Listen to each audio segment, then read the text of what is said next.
네, 베드로전서 5장 7절부터 10절까지 7절 제가 먼저 읽고 네, 다 일어나시겠습니다. 제가 먼저 읽고 그 다음 절은 읽어주시고 마지막 절은 합독하시겠습니다. 너희의 모든 염려를 그분께 맡기라. 그분께서 너희를 돌보시느니라. 정신을 차리라. 깨어있으라. 너희의 정마리가 울부짖는 사자같이 두루다니며 삼킬 자를 찾나니. 믿음에 굳게 서서 그를 대적하라. 세상에 있는 너희 형제들도 동일한 고난을 겪는 줄 너희가 아느니라.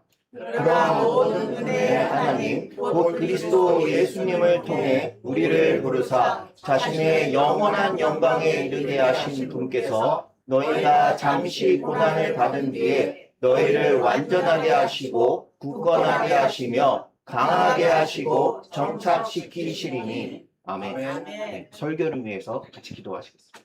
앉아주시면 되겠습니다. 사랑이 많으신 하나님 아버지 감사합니다.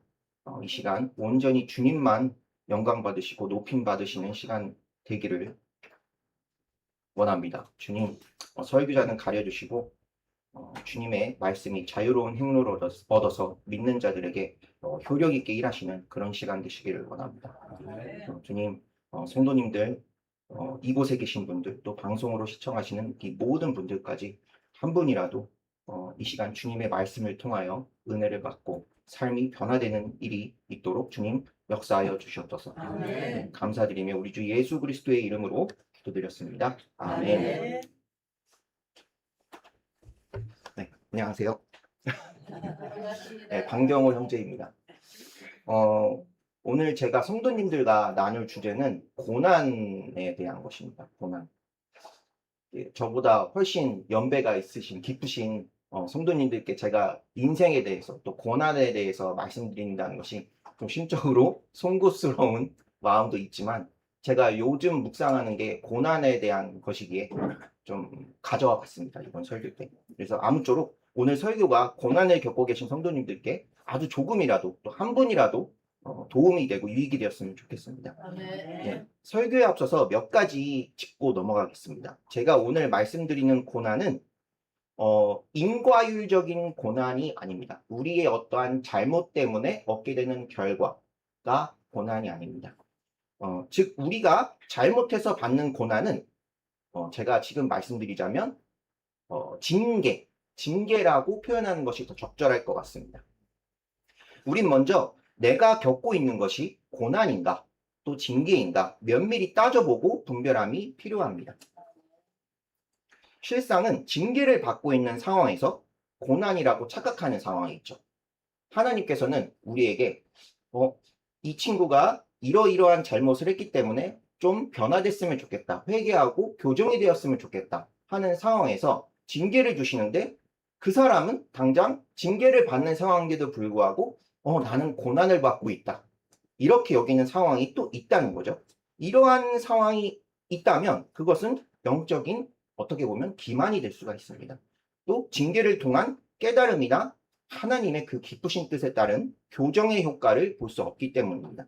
자, 성경은 성도에게 하나님의 징계, 영적 아버지의 징계가 있음을 분명히 말씀하고 있는데 징계가 없으면 또 뭐라고까지 말씀하냐면 아시다시피 사생아라고까지 기록하고 있습니다. 히브리서 12장 7절 8절 말씀 같이 읽겠습니다. 시작. 너희가 징계를 견디어내면 하나님께서 아들들을 미워하듯 너희를 배워하시나니 아버지가 징계하지 않는 자가 무슨 아들이냐. 모든 사람이 징계를 받음으로 너희에게 징계가 없으면 너희가 사생하여 아들이 아니니라. 아멘. 한 가지 질문을 드려보겠습니다. 징계는 형벌일까요? 아니요. 네, 감사합니다. 예, 맞습니다. 형벌은 보통 이제 성경을 살펴보면 심판을 표현할 때 쓰입니다. 형벌. 지옥에도 쓰이고 하나님께서 어떻게 한 사람을 또 민족을 심판하실 때 이렇게 형벌이라는 표현을 쓰시는데 징계는 그것과는 조금 결이 다른 일종의 사랑의 매입니다. 제가 믿음이에게 형벌이 아니라 징계를 내린다고 하는 게 적절할 것 같아요. 또 저는 믿음이에게 가학적인 어떠한 아빠가 아닙니다. 막 기분이 좋아서 막 기뻐하면서 제가 막 쾌감에 넘쳐서 믿음이를 이렇게 훈육하거나 징계하지 않죠. 하나님도 마찬가지십니다. 하나님도 가학적인 분이 절대 아니시고 우리를 막 기뻐하시면서 징계를 하시는 분이 절대 아니신 거 아실 거라 생각합니다. 그렇다면 우리를 왜 징계를 하실까요? 우리가 거룩한 삶을 살게 하기 위해서 그분의 말씀에 따른 또한 당신께서 우리를 위해 준비해 놓으신 찬란하고 그 영광스러운 보상에 대한 손실을 당하지 않게 하시기 원하시기 때문에 이 그리스도의 심판석 아시죠? 우리가 죽고 나서 가는 성도에게만 해당되는 심판석입니다. 하나님의 심판석이 아니라 그리스도의 심판석에서 보상에 대한 손실을 당하지 않게 하시려고 그렇게 우리를 징계를 해서라도 바로잡으시려고 하시는 것입니다. 따라서 징계가 내려질 때는 첫 번째 아까 말씀드렸던 바와 같이 이게 징계인가 고난인가 하는 우리의 그러니까 분별력 그리고 인식이 필요합니다. 그리고 제대로 징계라고 우리가 깨달았다면 그 다음에는 이게 징계라고 생각하고 달게 받는 믿음이 필요한 것이죠. 자, 아까 이제 오해하는 상황이 있었죠. 착각. 징계인데 고난이라고 생각하는 한 가지. 또 반대로 이번에는 우리의 인생에서 징계가 아니라 진짜 고난이 찾아오는 경우가 있습니다. 근데 이런 진짜 고난이 찾아왔을 때 또 잘못된 케이스가 두 가지가 있는데요. 첫 번째는 자신이 그렇게 생각하는 경우입니다. 나 자신이 이것이 고난인데 징계라고 여전히 생각하는 그런 경우입니다. 이런 거죠. 내가 과거에 어떠한 심각한 죄를 저질렀습니다. 타인에게든 하나님께든 너무 심각한 죄를 저질렀습니다. 그래서 하나님이 나한테 아직도 화가 나 계셔. 이 죄는 씻을 수 없어. 여전히 화가 나 계실 거야. 이렇게 생각하는 케이스입니다. 그래서 영적으로 계속 그분 앞에서 움츠려드는 경우가 되는 거죠. 그러면 그분과의 교제도 되지 않을 뿐더러 신앙의 성장이 일어날 수가 없습니다. 근데 하나님께서는 뭐라고 성경에 기록해 놓으셨죠? 요한일서 1장 9절에 보면 만일 우리가 우리 죄를 자백하면 저는 미쁘시고 의로우사 신실하시고 의로우사 우리 죄를 사하시며 우리를 모든 불의에서 깨끗게 하실 것이다. 분명히 못 박아 두셨습니다. 그분께서 약속하셨습니다. 우리의 죄는 그분께 고백하면 사하여 주십니다. 이미 그리고 우리는 구원을 받은 성도들이죠. 그렇죠? 그런데 여기서 하나만 더 짚고 넘어가자면 하나님께 지은 죄가 있고 이웃에게 타인에게 지은 죄가 있습니다. 그렇게 심각하게 명백하게 지은 죄가 있다면 그 죄에 대해서는 우리가 죄값을 지불해야 된다고 저는 생각합니다. 왜냐하면 율법에도 속죄죄, 속건죄의 어떠한 율법의 원리가 있기 때문에 반드시 배상이 필요한 경우도 있습니다. 그래서 영화 밀양이라는 영화 보셨는지 모르겠어요. 그거 보시면은 나는 하나님께 이웃에게 살인죄를 저지른 어떠한 그 남자가 나오거든요.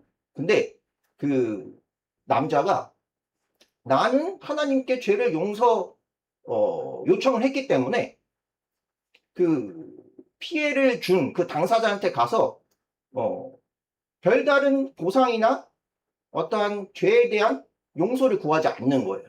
그것은 진정한 그리스도의 정신과 기독교의 정신과 절대 맞지가 않습니다. 그렇죠?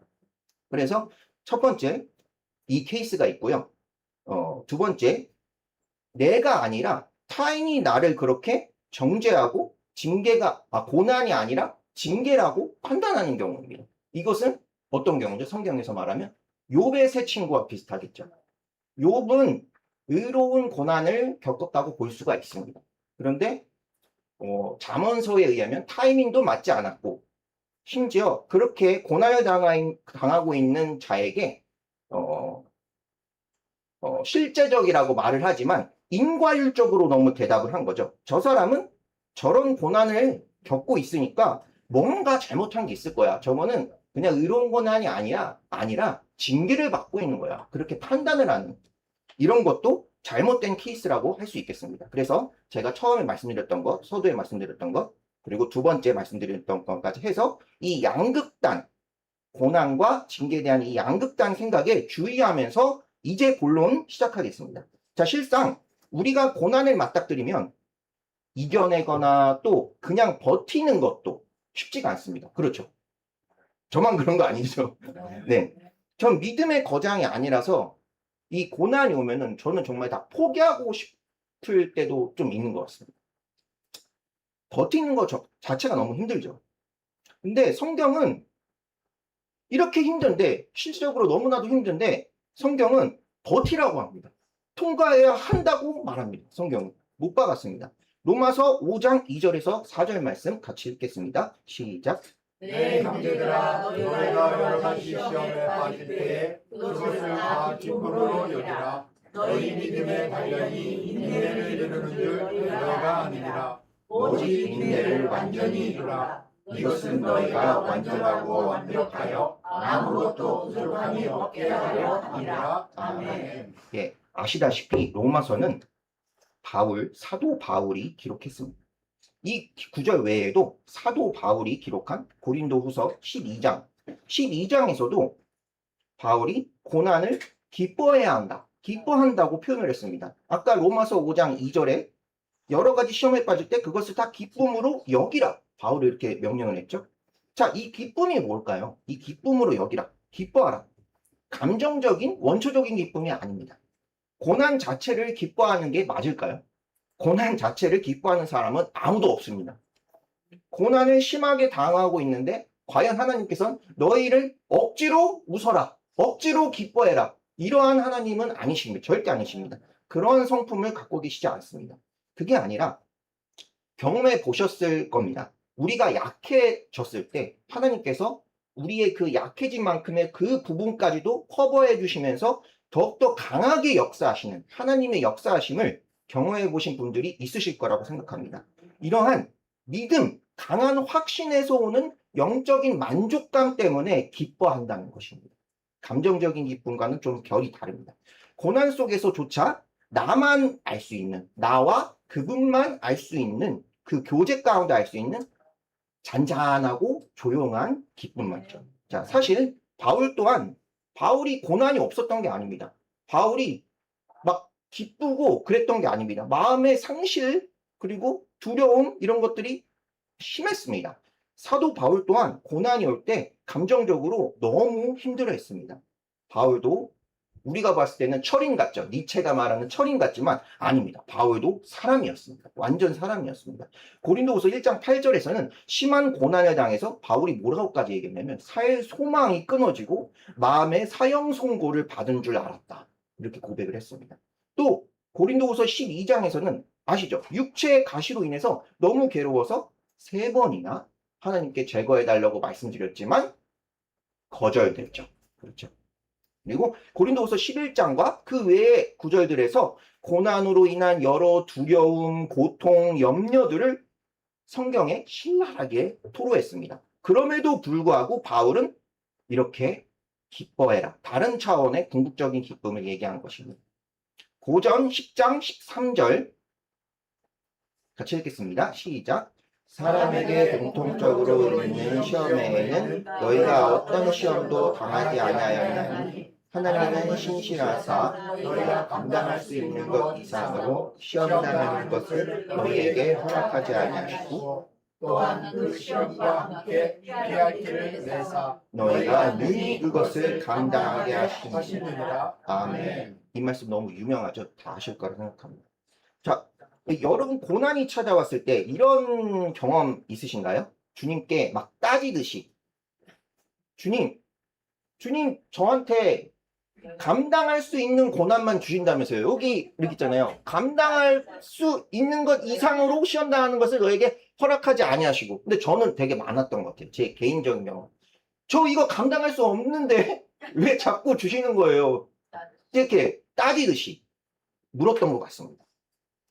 자, 그래서 계속 우리를 찜찜하게 하는 게 있습니다. 무엇이냐면 말씀의 이 경지는 이만큼 되는 것 같고 저의 현실은 이 정도 되는 것 같습니다. 이 괴리감 때문에 좀 저는 힘들었던 것 같습니다. 머리로는 말씀을 이해하고 믿음으로 아멘, 아멘 하며 나아가는데 실상 고난이 닥치면 너무 힘듭니다. 말씀도 들어오지도 않고 그렇습니다. 자, 그래서 오늘 설교는 고난을 통과할 수 있는 보다 좀 실제적이고 실천적인 방법, 제가 생각했을 때 그런 방법에 대해서 한번 나눠보고자 합니다. 우린 어떻게 고난을 버틸 수 있을까요? 어떻게 고난을 통과할 수 있을까요? 어떻게 우리의 마음이 낙심하거나 기진하거나 절망하지 아니하고 그 고난을 감당해낼 수 있을까요? 여기서 감당해내라고, 감당할 수 있다고 이렇게 못 박아 두셨는데 말이죠. 우리에게 인생의 겨울이 찾아왔을 때 우리는 이런 소리들을 종종 듣습니다.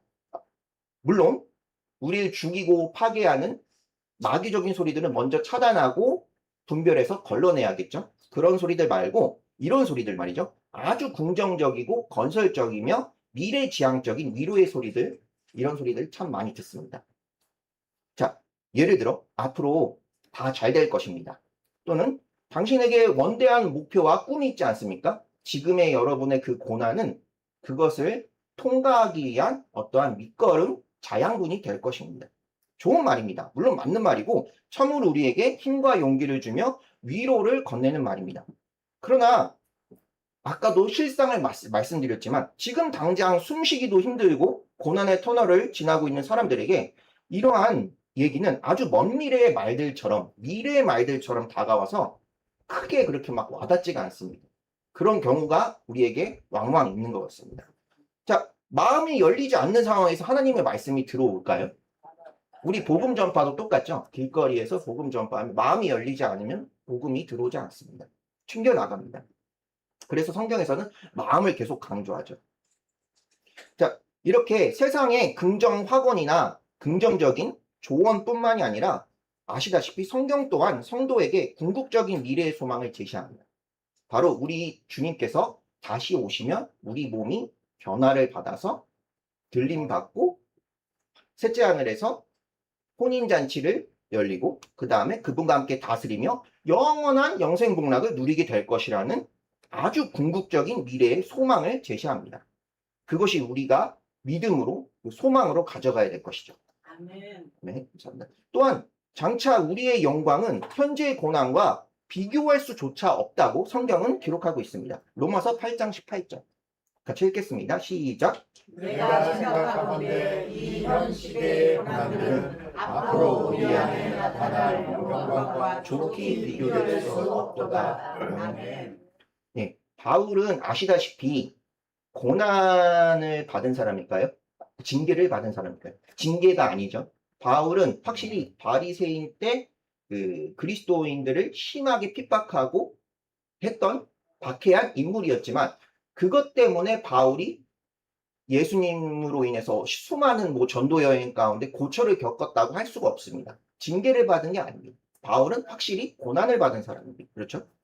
근데 이러한 바울 또한 미래에 우리가 받게 될 영광이 너무나 복되니 이 다른 구절을 보면은 상대적으로 이 우리가 받는 현재의 고난을 가볍다고 표현을 합니다. 가벼운 고난이라고. 바울도. 근데 바울 아까도 말씀드렸지만 결코 가벼운 고난을 당하는 사람이 아니었죠.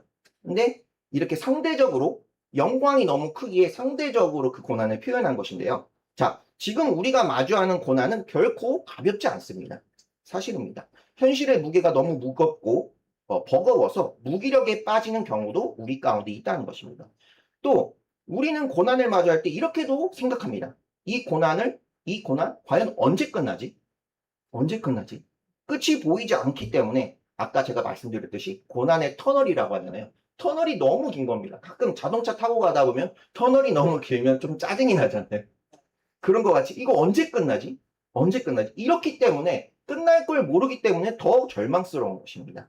자, 여기서 조금 집중해 주시면 감사드리겠습니다. 자, 우리가 통제할 수 없는 이 단어가 되게 중요합니다. 통제할 수 없는 우리의 능력 밖의 그 고난도 하루라는 시간으로 잘게 쪼개보면은 우리가 이제 인생이 있잖아요. 근데 인생을 잘게 쪼개서 하루만 보자면은 아주 미약하지만 우리가 아주 작은 영역이라도 그 고난에게서 빼앗긴 통제권을 다시 찾아올 수 있다는 것입니다. 고난에 의해 그 고통이 잠식되어서 삶의 통제권을 빼앗기고 무기력하게 끌려만 다녔다면 쪼갠다는 것입니다. 시간을 의지적으로 단절해서 쪼개서 단 하루만이라도 삶의 통제권을 찾아오는 것이죠. 그래서 오늘 설교의 본론 첫 번째는 고난을 통과하기 위해서 시간을 쪼개어 오늘 하루만 살자입니다. 아멘.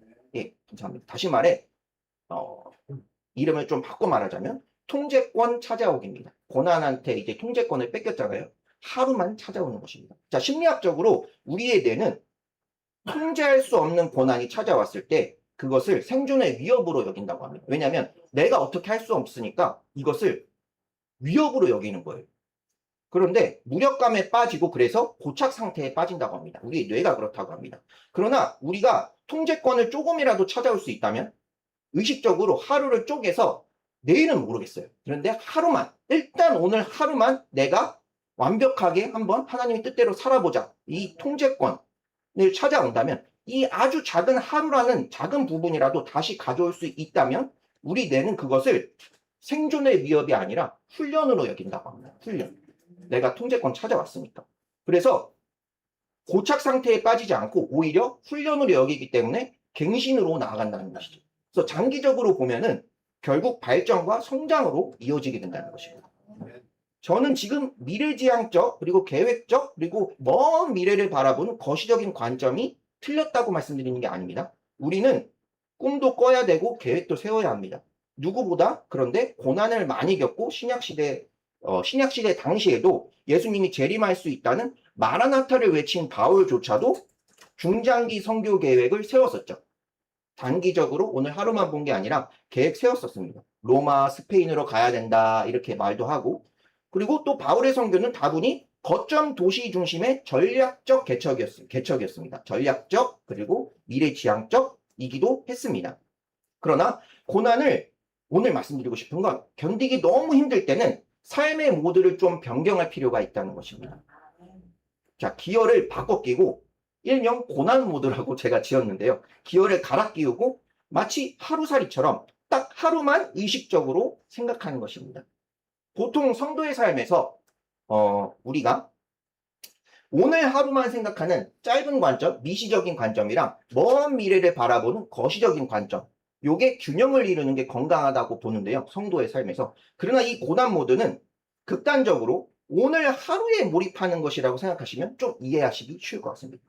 자, 현실이 아무리 고통스럽다 할지라도 우리가 아무리 약하다 할지라도 우리는 단 하루는 견딜 수 있습니다.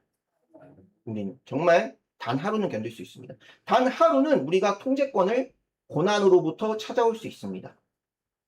지금 너무 힘들어서 혹시 다 포기하고 싶으신 분들 혹시 있으십니까? 이런 경우가 있으시더라도 내일은 생각하지 마십시오. 내일을. 머릿속에서 내일이란 것을 지워내십시오. 일단 오늘 하루만이라도 주님의 전적인 은혜를 구하며 하루를 주님을 위해서 그리스도인답게 살도록 최선을 다해보시길 요청드립니다. 좀 재미있는 소리로 이런 소리가 있어요. 군대에 끌려온 군인들은 이렇게 말합니다. 어차피 국방부 시계는 돌아간다. 네, 그렇죠. 들었죠? 그래서 땡이를 치더라도 하루만 버티자. 이런 군인들 얘기가 있습니다. 근데 이런 식의 버티기가 아니라 성도답게 그리스도인답게 사는 하루를 말씀드리는 것입니다. 성도답게 버티는 하루. 만만치 않죠. 성도답게 버티는 하루. 세상 사람들보다 갑절의 노력이 필요합니다. 왜냐하면 선한 영향력을 미친다는 것이 쉽지가 않기 때문이죠. 정직하게 살고 손해보면서 신실하고 거룩하게 살고 기쁨과 찬양과 감사로 화답하는 삶 쉽지 않습니다. 녹록치 않습니다. 그런데 이렇게 주님의 전적인 은혜를 구하며 하루를 버티게 되면 하루를 버티면 또 내일이 오게 되고 그 내일에 또 하루를 버티게 되면 하루하루가 쌓여서 어쩌면 그 고난의 터널을 자신도 모르는 사이에 훌쩍 통과해 버릴지도 모릅니다. 아니면 좀 운이 안 좋게도 예수님께서 다시 오실 때까지 그 고난이 계속된다 할지라도 단 하루에만 집중하다 보면 반드시 목적지까지 이르게 될 것입니다. 자, 특수부대원들 얘기가 있대요. 지옥 같은 훈련, 뭐 UDT나 뭐 특전사나 뭐 있죠. 근데 그 특수부대원들이 지옥 같은 훈련 가운데 공통적으로 먹는 마음가짐이 있다고 합니다. 혹시 아실까요? 제가 오늘 첫 번째 말씀드리는 결론과 똑같습니다. 오늘 하루만 버티자입니다. 오늘 하루만 버티자. 네. 분명히 내일도 지옥 같은 훈련이 예정되어 있고 견디다 못해 그들은 그냥 기절해버립니다. 훈련을 받다가 기절해버리는데 기절한다 할지라도 그걸 두려워하지 않고 그냥 오늘만 버티자 그겁니다. 그래서 자진퇴소를 하지 않는 게 수료를 하는 비법이라는 거래요. 자진퇴소하면 그냥 끝나는 거거든요. 자, 뿐만 아니라 이렇게 성도답게 버티는 하루의 은혜를 구하고 통제권을 찾아오는 삶은 성경적이기도 합니다. 아시죠? 자, 구약시대 이스라엘 백성의 광야 생활만 보더라도 그렇습니다. 하나님께서는 그 고난의 시간 동안에 단지 하루치의 은혜에 뭐를 주셨죠? 만나를 주셨죠. 만나.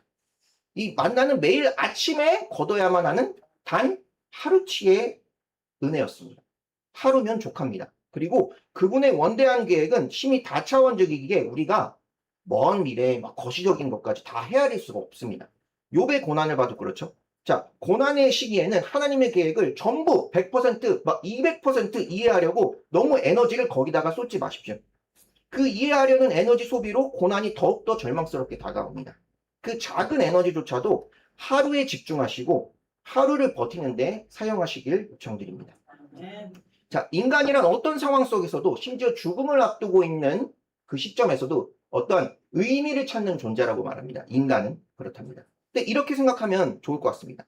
잘은 모르겠지만 주님의 어떤 계획이 나를 향한 그리고 우리 교회를 향한 어떤 계획이 분명히 있고 나를 사랑하시고 우리 교회를 사랑하신다는 것만은 분명해. 의심하지 않아. 이런 마음가짐이 중요하다고 생각합니다. 그래서 고난 때문에 낙심하거나 절망하거나 기진하여서 그분의 사랑을 절대 의심하지 마십시오. 하나님의 사랑을 우리가 단적으로 알 수 있는 것이 무엇일까요? 2000년 전에 갈보리 십자가죠. 그분께서 그 사랑을 이미 당당히 제시하셨습니다. 로마서 5장 8절 말씀. 같이 읽겠습니다. 시작. 우리가 아직 죄인이었을 때에 그리스도께서 우리를 위해 죽으심으로 하나님께서 우리를 향한 자신의 사랑을 당당히 제시하시느니라. 아멘. 아멘. 이렇게 당당히 제시하셨습니다. 그리고 말씀드렸듯이 오늘 하루만 생각하시는 겁니다. 내일 생각하지 마십시오. 내일 염려를 미리 당겨서 가불하지 마십시오. 마태복음 6장 34절 말씀 읽겠습니다. 시작. 그러므로 내일을 염려하지 말라. 내일이 자기 것들을 염려할 것이요 한날의 악은 그날의 족하니라. 네, 염려하지 말고 우리가 구해야 될 것, 우리의 우선순위는 무엇일까요? 34절 바로 전절에 우리가 너무 익히 아는 마태복음 6장 33절 읽겠습니다. 시작. 오직 너희는 첫째로 하나님의 왕국과 그분의 의를 구하라. 그리하면 이 모든 것을 너희에게 더하시리라. 네. 이 우선순위야말로 세상 사람들의 고난 버티기, 그냥 버티기랑 성도의 고난 버티기가 극명하게 다른 점입니다. 세상 사람들은 나와 내 가족의 행복을 위해서 버팁니다. 이게 자체가 나쁘다고 볼 수는 없지만 우리가 이렇게 하루하루가 쌓이다 보면은 세상 사람들과 성도와의 그 나중 열매가 엄청나게 다를 것입니다. 자, 시편 119편 105절 말씀 같이 읽겠습니다. 시작. 주의 말씀은 내 발의 등불이요 내 길의 빛이니이다. 아멘. 야간 산행 해보신 분이 있을까요? 야간 산행. 예, 랜턴 없으면 정말 위험하거든요. 근데 주의 말씀이 그 랜턴 같다는 겁니다. 내 발 바로 앞에 부분만 비춰주는 그 등불, 랜턴 같다는 겁니다. 한 발자국, 한 발자국, 하루하루 어둠 밤 가운데 그분께서 비춰주시는 은혜와 인도하심의 그 등불, 랜턴에 전적으로 의지하며 살아가는 것 뿐입니다. 자, 첫 번째는 끝났습니다. 하루를 사는 것. 둘째, 고난의 때에는 반드시 회복이 필요합니다. 리커버리가 반드시 필요합니다. 자, 엘리야는 우울증에 걸렸던 사람입니다. 우울증에 걸렸습니다. 그런데 그 우울증에 걸렸던 엘리야를 돌보신 하나님을 기억해 보시기 바랍니다. 왕상 19장 4절에서 8절 교독하시겠습니다. 제가 먼저 읽겠습니다. 그러나 그가 스스로 하룻길을 가서 광야로 들어가 로고뎀 나무에 이르러 그 밑에 앉아 스스로 죽기를 구하여 이르되 오 주여 조카오니 이제 내 생명을 취하시옵소서. 죽여달라고 말하는 것이죠. 나는 내 조상들보다 낫지 아니하나이다 하고 로뎀 나무 밑에 누워 자는데 보라 그때에 한 천사가 그를 어루만지며 그에게 이르되 일어나 먹으라 하니라. 예, 일어나 먹으라고 했죠. 그가 바라보니 보라 머리맡에 숯에 구운 빵과 물 한 병이 있더라. 그가 먹고 마시고 다시 누웠더니 주의 천사가 다시 두 번째 와서 그를 어루만지며 이르되 일어나 먹으라 갈 길이 내게 너무 머니라 하므로 그가 일어나 먹고 마시고 그 음식의 힘을 의지하여 밤낮으로 40일을 가서 하나님의 산 호렙에 이르니라. 자, 이 구절들을 보시면은 먹고 마시고 자다 계속 반복되죠. 성경에서 반복되는 구절들은 하나님께서 이렇게 말씀하신다고 보시면 될 것 같습니다. 중요해 이거 중요한 구절이야 이렇게 말씀하시는 겁니다. 먹고 마시고 자는 게 중요한 것입니다. 자, 엘리야는 갈멜산에서 아세라 그 다음에 바알 선지자들과 몇 대 몇의 전투를 벌였죠? 우리가 흔히 아는 건 17대1 전설의 17대1의 전투 뭐 이렇게 아시죠? 근데 자그만치 850대1의 전투를 치러서 승리했습니다. 그 다음에 그런 엄청난 대승을 하고 나서 장대비를 뚫고 갈멜산에서 이스라엘까지 30km나 되는 거리를 아합의 마차보다 더 빠르게 뛰어서 질주를 했죠. 만약에 올림픽이 그때 있었으면은 아마 우승을 했겠죠. 엘리야가. 그 다음에 이 엄청난 영적 승리에도 바뀌지 않는 이스라엘의 그 처참한 영적 상황에 대해서 낙심하고 그 다음에 한탄을 했겠죠. 그 한탄과 동시에 이세벨이라는 여자가 엘리야를 어떻게 하려고 했죠? 네, 죽이려고 했죠. 이렇게 영적 대승을 경험했는데도 불구하고 상황이 나아지지 않았습니다. 전혀 나아지지 않고 이세벨은 엘리야를 죽이려고 했습니다. 그래서 이러한 모든 복잡한 신경이 총체적으로 휘몰아치면서 엘리야의 영혼 몸은 피폐해진 상황이었습니다. 바로 그때 하나님께서 나 좀 죽여주세요. 나 이제 더 이상 하고 싶지 않습니다. 선지자 노릇 하고 싶지 않습니다. 우울증에 빠졌던 엘리야를 어떻게 하셨습니까? 다그치시기는커녕 다정하게 위로하시면서 새 힘을 주셨습니다. 자, 8절 보시면 예, 그 음식의 힘을 의지하여 하나님께서는 죽기를 청할 정도로 지친 엘리야를 뭔가 신비한 방법으로 회복시킨 게 아닙니다. 아까 제가 첫 번째 말씀드렸다시피 우리의 삶의 통제권 안에서 회복시키셨습니다. 우리가 일상생활에서 누구나 할 수 없는 게 아니라 통제권 안에서 할 수 있는 일을 통해서 회복시키셨습니다. 특별한 것 하나도 없었습니다. 먹고 마시고 자고. 물론 하나님의 특별한 은혜가 몇 가지 나오긴 나오죠. 뭐 빨리 달려가고 그리고 밤낮으로 또 40일을 갈 수 있는 뭐 이런 것들은 하나님의 특별한 초자연적인 역사하심이기도 하지만 회복시키신 것 자체만은 하나님께서 정말 우리가 통제할 수 있는 여건 안에서 회복시키셨다는 것입니다. 어쨌든 너무 지쳐서 간구 기도조차 나오지 않을 때는 그냥 하나님께 하소연하시면 됩니다. 말씀을 하지 않으셔도 됩니다. 예, 초코파이 CF처럼 말하지 않아도 하나님께서는 다 아십니다. 우리의 작은 신음조차도 다 아십니다. 기도가 안 될 때 있습니다. 찬양조차 안 나올 때 있습니다. 마음 에너지가 바닥을 쳐서 아무것도 하기 싫을 때가 있습니다. 그럴 때는 그냥 조용하게 있으면서 잠을 청하거나 뭐 맛있는 것을 드시거나 정서적으로 안정을 취할 수 있는 것을 고의적으로 찾아가서 쉼을 갖는 것입니다. 자, 고난 중에는 의도적이고 전략적인 쉼을 택하시길 요청드립니다. 하나님께서는 우리의 연약함을 아시고 동정하시는 분이십니다. 만약 여러분이 의지적으로 쉼을 갖지 않는다면 하나님께서 여러분을 억지로 쉬게 하실 수도 있습니다. 성도답게 정말 치열하게 죽기까지 죄와 치열하게 싸우셨던 분들이라면 아마 이런 경험 있으실 거예요. 하나님 너 좀 잠깐만 쉬어라. 그래서 그렇게 쉬셨던 경험이 있으실 겁니다. 자, 두 번째는 쉼을 가져라, 회복을 해라 입니다. 자, 세 번째, 제가 군 생활 때 천리행군을 하며 느낀 건데 전문 용어로 뭐냐면 행동으로 좀 묘사를 하겠습니다. 네, 머리를 받고 간다고 표현을 합니다. 전문 용어가 있었습니다. 머리를 받고 간다. 행군할 때. 행군할 힘이 바닥난 상태에서 아직 산 하나, 아주 높은 산은 아니었는데 산 하나를 넘어가야 하는 상황이었습니다. 근데 거친 숨을 몰아쉬면서 산 정상을 바라볼 힘도 없었죠. 그런데 바라보지 않고 그저 한 발자국 한 발자국 그냥 내디딘 것이었습니다. 근데 여기서 중요한 게 있었습니다. 제가 느꼈던 게. 저는 앞 사람의 발 뒤꿈치랑 제 발에만 집중해서 그 산을 넘었다는 것입니다. 거의 한 두세 시간을 그랬다는 것입니다.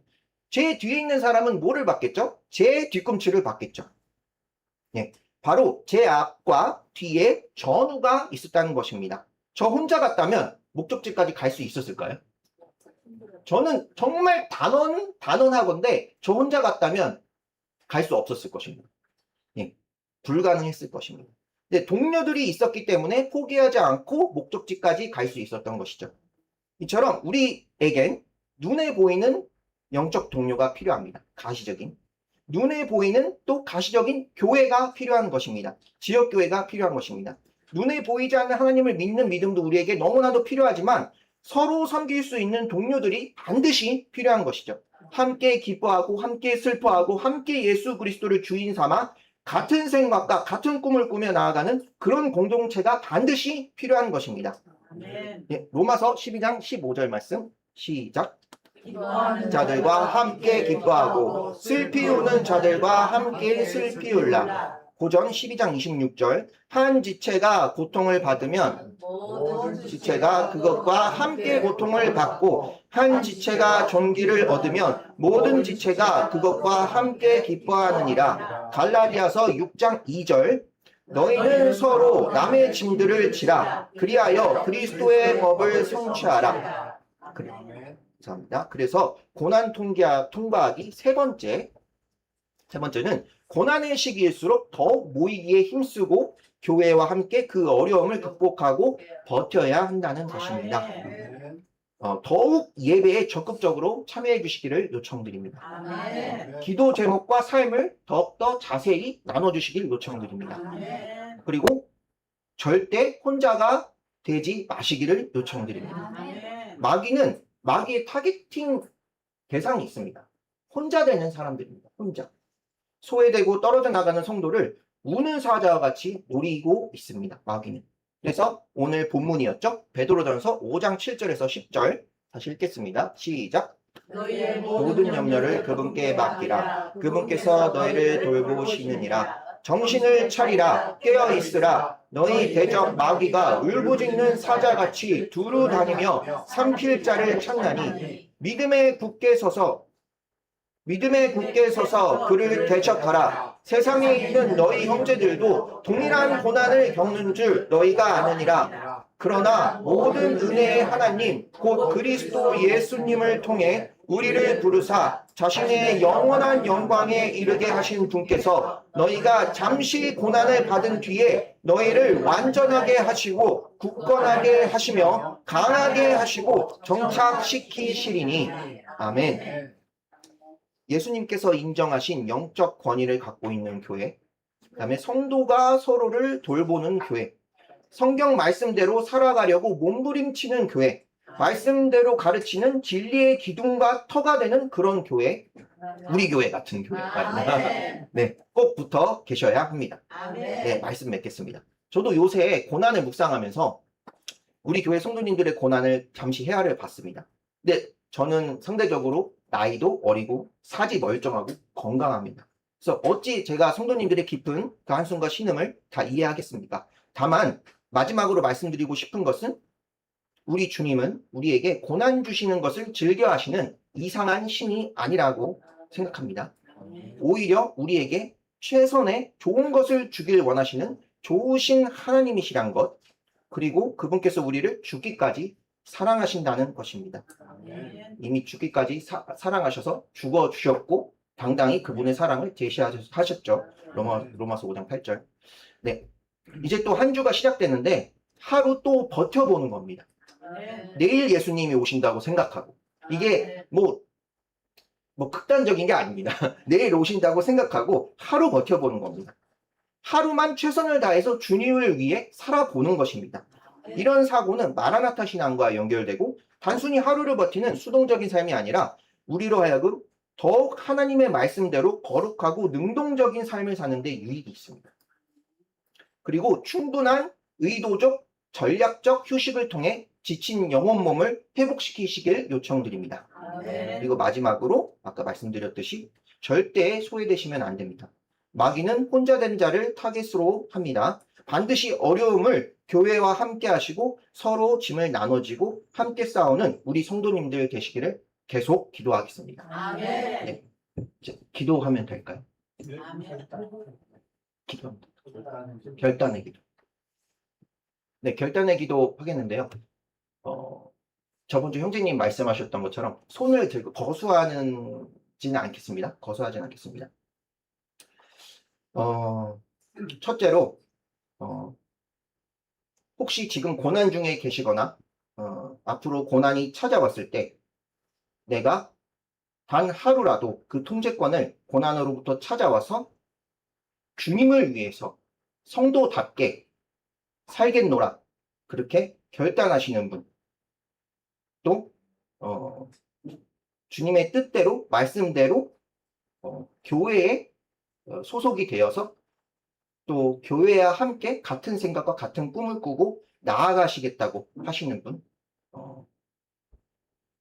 오늘 설교를 통해서 그런 결단을 하시는 시간이 되었으면 좋겠습니다. 네.